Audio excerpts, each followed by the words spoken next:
Welcome back to M Hood Fishing, everybody. A few days ago, I had a very rough ride. I went down into the nature preserve, which is a good ride from here. I went all the way from the head of the trail down to the termination of the trail and all the way back up, and it was a nightmare. And the next morning I realized it took more out of me than I thought. I was hurting. I hurt myself really bad down there. Didn't realize until the next day. But I also not just broke myself, I broke the bike. And I just spent all morning, it is now after a good bit after sunrise, just spent all morning in here getting it back together. Bike is fixed. I'm feeling better. What can I do? I can go down to the lake. That's what I can do. I'm only checking this spot on a whim. Feels a little late in the morning for it to be super active because it's the middle of summer. By 7:30, there's not much of a bite, not a crazy one, close to the bank on bass, unless we go to a place where the sun's not hitting the water yet. I think that is our safest bet. Yeah, totally not worth any more time here. Well, we have a little reprieve from two things here, the wind and the sun. Doesn't mean this is a bass video now. I have 3 rods here dedicated to it being a bass video, but the one rod that is outside of that is the rod that I am reaching for because of the spot that I'm at, right? At this spot, we're going to engage in what I like to call capitalism? My kind of capitalism. A line of baits with my name on them. What else could it be other than capitalism? Yeah, you're right. This is the latest box set. Orange monkey milk, purple monkey milk, blue monkey milk, and black monkey milk. There's 2 box sets of my baits. Down there in the description is a link. You can find your way if you click that link. Kai's Custom Jigs. Yeah, you're right. Black monkey milk is exactly what I'm going to start with. Black monkey milk might not be the right color, but it's not a bad color for a shady spot like this. Water is not dirty. Water is fairly clear, lightly stained. Black monkey milk is what I had on previously, so I thought, let's give it a go. But I'm feeling another color. I will give this a chance, though. Good morning. There's a pedestrian behind us. Black monkey milk. I thought it wasn't gonna work. Oh, I got a bass chasing in this bait too. Chasing in this gill. There you go. A lot of people suggest that I should eat this size, and I don't have any crackers in the house. You're not going to get a lot of meat off that size. There's much bigger. Sure, if I was starving, yeah, but I'm not. Still rocking out the black monkey milk right in front of where this little culvert is. There are a lot of bites, a lot of fish holding. Can't promise the sizes. The wind is threatening to shut me down. Whoa, and there's little fishies pulling my cork down, so I'm not quite ready to bow out.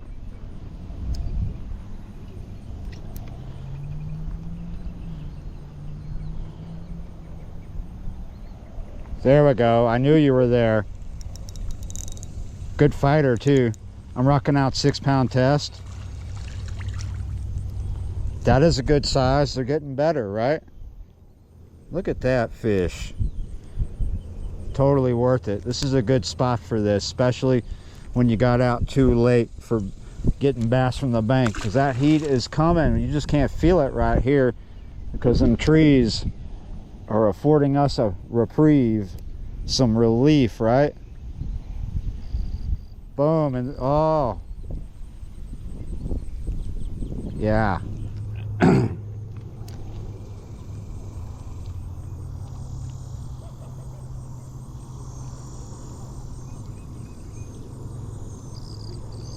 There we go.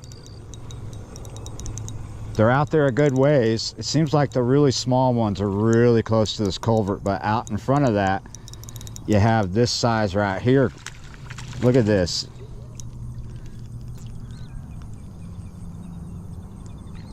About 3 like that, right? Maybe the first one was a little smaller, and the last 2 were about like this. Oh shoot, I'm sorry, buddy.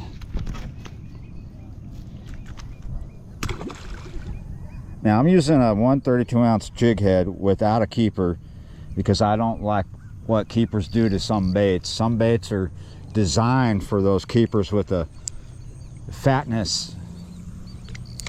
There are better keepers. There are keepers that don't destroy baits. And some baits are just fine without a keeper.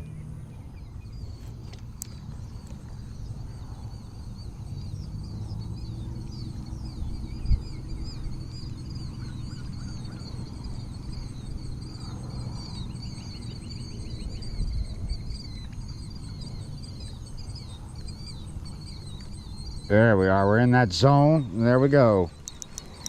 We popped, we stopped, we let it sit there, and he took me down. We're throwing out past that area where we're picking these guys up, and we're just doing a slow retrieve with a pop here and there.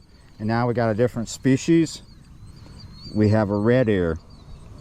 Yeah, you're right. See that? Go back. Throw out past it. Let it sit for a sec in case you threw on top. That tail has a life of its own, right? You pop it once, you don't need to pop it again right away. It's still vibrating. It takes very little to get it to vibrate. Now we're in that area where we were picking them up. Are you still there? Yeah. Ah, we missed them. Well, that's all good. We'll just start over because a pattern has emerged. Definitely worthy of talking about. The pattern that emerges. You got to be able to see that. You'll become a really good fisherman if you can identify the patterns. You can just dial in and keep catching. It's hard to keep your finger on it sometimes because it shifts and it changes. Just like the weather. The weather has a lot to do with the shifts and the changes. That's why I talk about the weather a lot. But people who just watch fishing videos and the only time they go fishing is when they log on to Fishing Planet don't want to hear about the weather, because it doesn't apply to them. They got an algorithm for that. There you go. That wind is coming in strong. Yeah, admittedly, it's not a video for a Mondani voter. If you're a Mondani voter, you're probably mad because I keep saying capitalism, capitalism. Yeah, you're right. That's what it is. People say grifting. No, capitalism. People say begging. No, capitalism. If you want to buy the baits, there's the link down there in the description. You feel free to check it out. It's free to check it out. But yeah, you're right. That's what it is.